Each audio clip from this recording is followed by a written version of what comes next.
প্রবাদে আছে মাছে ভাতে বাঙালি, তবে সরকারি হিসেবের দিকে তাকালে দেখা যায় দেশে বছরে যে পরিমাণের মাছের চাহিদা তার থেকে বেশি উৎপাদন হওয়া সত্ত্বেও মাছ আমদানি করা হচ্ছে।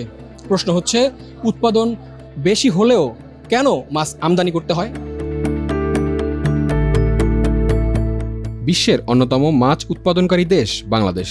জাতিসংঘের খাদ্য ও কৃষি সংস্থার সর্বশেষ প্রতিবেদন অনুসারে মাছ আহরণে বাংলাদেশ বিশ্বের দ্বিতীয় আর মাছ চাষে বিশ্বের পঞ্চম। তবে এরপরও দেশে প্রচুর পরিমাণে মাছ আমদানি করা হয়। মৎস্য অধিদপ্তর বলছে দেশে এখন বছরে ৫১ লাখ টনের বেশি মাছ উৎপাদিত হয়, যেখানে চাহিদা প্রায় ৪০ লাখ টনের। সেই হিসেবে উদ্বৃত্ত থাকে প্রায় ১১ লাখ টন। এই উদ্বৃত্ত মাছের বড় একটি অংশ বিদেশে রপ্তানি হয় টাকার অঙ্কে, যা ৬,০০০ কোটি টাকা। অন্যদিকে প্রতি বছর হাজার হাজার টন মাছ আমদানি করা হয় দেশে, যার কারণে বাজারে দেশি মাছের দাম চড়া থাকে বলে জানিয়েছেন ক্রেতা ও বিক্রেতারা। সবই দেশি আবার সবই বিদেশি ভাইয়া। কি কারণে আমাদের বাংলাদেশও যেই মাছগুলা হয় আপনার হইতাছে, নদীতে হইতাছে, পুকুরে হইতাছে, সেই সেম মাছই ইন্ডিয়ান থেকে হইতাছে। এখন আপনি মাছের কোয়ালিটি ধরতে পারবেন না যে কোনটা দেশি আর কোনটা বিদেশি। কোন কোন মাছ বাইরে থেকে আসে আর কোন কোনগুলো আমাদের দেশে পাওয়া যায় আপনি কি জানেন? আমরা মনে করি ইন্ডিয়া থেকে আইতেছে, কাসকি মাছ আইতেছে, বোয়াল মাছ আইতেছে, আইর মাছ আইতেছে, এরপরে চাবিলা মাছ আইতেছে, বাসা মাছ আইতেছে, বাইলা মাছ আইতেছে, এরপরে বড় কোরাল মাছ আইতেছে। বিভিন্ন ধরনের মাছ ইন্ডিয়া থেকে আসতেছে। এই মাছগুলো তো আমাদের দেশেও পাওয়া যায়, তাহলে ইন্ডিয়া থেকে কেন আপনারা আনেন বা আনা হয় কেন? আমরা দেশে মাছ নাই, আমরা দেশে একবারে কম। এই কারেন্টের জাল বার হয়েছে, ম্যাজিক সাই বার হয়েছে, এই সাইডে ছোটো ছোটো মাছ এটা নদীর থেকে এরা বিলীন করে দিতেছে। এটা কোনো প্রশাসন, কোনো আইনের লোক দেওয়ার মতো কোনো লোকজন নাই যে ছোটো মাছটা যে ধরে মেরে লেগেছে একজন নিষেধ করবো, একজনকে বাধা দিব, এই ধরনের লোক আমরা দেশে নাই। কিছু কিছু মাছ বাইরে থেকে আসে, যেরকম করেন আপনার ওই আইর মাছ, রুই মাছ ইত্যাদি সব ধরনের মাছই কম বেশি আসতেছে। এইগুলো যদি মাছ না আসে তো মনে করেন বাংলাদেশে যদি মনে করেন বেশি এইগুলো যদি আসার কারণে মনে করেন বাংলাদেশের মাছটা একটু দাম কম, যদি না আসতো তাহলে দাম আরও বেশি থাকতো। আমরা যদিও গ্রামে থাকি, কিন্তু এত বড় মাছ পাওয়া আমাদের পক্ষে হয়ে ওঠে না, কাজে আমরা বড় কিছু মাছ কিনতে আসছি এখানে। আমাদেরকে বলা হয় মাছে ভাতে বাঙালি, আপনি গ্রাম থেকে শহরে এসেছেন মাছ কেনার জন্য, আসলে জিনিসটা উল্টা হয়ে গেল কিনা? আসলে তো তাই, কিন্তু আমরা মাছে ভাতে বাঙালি হলেও আমরা যারা গ্রামে আছি তাদের আর্থিক সংগতি অতটুকু নাই। যেটুকু আছে সেটুকু দিয়ে আমরা আসলে গ্রামে এই ছোট মাছ এই সেই করে আমরা চলতে পারি, কিন্তু আসলে বড় মাছ বা ফ্যামিলি যা চায় সেই অনুপাতে আমরা আসলে দিতে পারি না। তারপরেও এই জন্য আসছি যে দেখি যদি আমরা সাধ্যের মধ্যে কিছু পারি, কয়েকজনে মিলে আসছি। বর্তমানে ২৮৮টি প্রতিষ্ঠান দেশে মাছ ও মাছজাত পণ্য আমদানি করে। ২০২৫-২৬ অর্থবছরে দেশে মাছ আমদানি হয়েছে ৫৬,০০০ টন, যার মূল্য ৫২১ কোটি টাকা। আমদানির তালিকায়ও রয়েছে বৈচিত্র্য। রুই, পাঙাশ, রূপচাঁদা, টুনা, শ্যাড, মুটেল, দোবার ও ম্যাকারেলের মতো মাছ যেমন আসছে, তেমনি আমদানি হচ্ছে লইট্টা ও পুটির শুটকিও।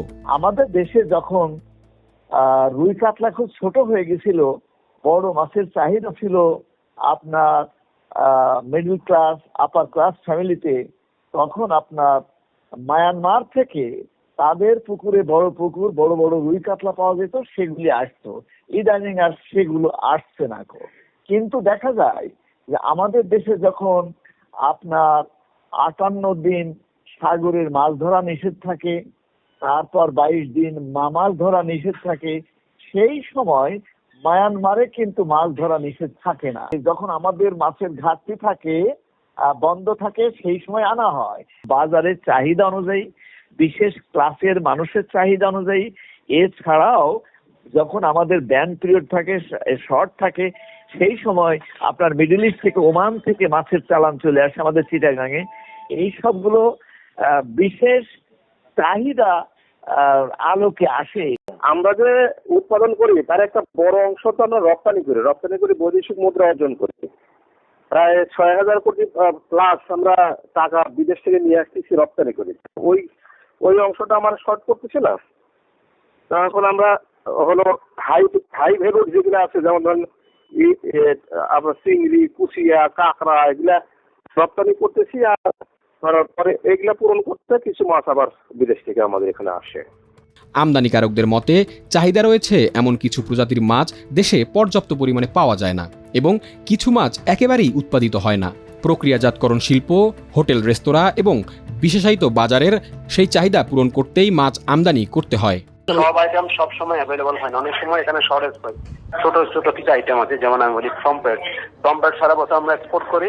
প্রতি বছর বাংলাদেশে 2 মাস বন্ধ থাকে, সেই 2 মাসের মধ্যে অনেকেই ইম্পোর্টের প্ল্যান করে। অনেক সময় মার্কেটে বুঝে যায় যে কি কোন আইটেমটা শর্ট পড়তে পারে। এখন মনে করেন হঠাৎ করে একটা আইটেম ল্যান্ডিং হচ্ছে না, এটা বলতে পারে না। মনে করেন এই মুহূর্তে মনে করেন রিবন ফিশ বন্ধ হয়ে গেছে ল্যান্ডিং, যদি এভাবে চলতে থাকে, যদি কিছু আরো 2 মাস না পড়ে, তাহলে নেক্সট আগামী যদি 6 মাস যদি না পড়ে, তাহলে এখন মানুষ চিন্তা করে যে এটা ইম্পোর্ট করতে হবে, যেহেতু এখানে এটা আসতেছে না। হোটেলে যদি বড় ধরনের চিতলের চাহিদা রয়েছে, সেই চিতলগুলা আমাদের যে উত্তর পূর্ব সীমান্তে যে ভারতের রাষ্ট্রগুলি রয়েছে, তাদের যে ন্যাচারাল এবং অভ্যন্তরীণ ওয়াটার বডি রয়েছে, পানি রয়েছে, সেখানে চিতল সহ বড় মাছ পাওয়া যায়, সেগুলি চলে আসে।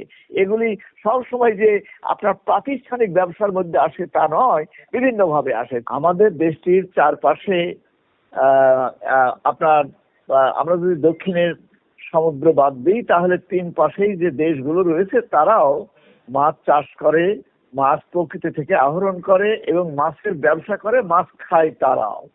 তো এগুলি আপনার আন্ত সীমান্ত বা সীমান্ত ব্যবসা, এটা বর্ডার ট্রেড অথবা ক্রস বর্ডার ট্রেড যে নামেই ডাকি না কেন, এগুলি ঘটে থাকে বাংলাদেশে।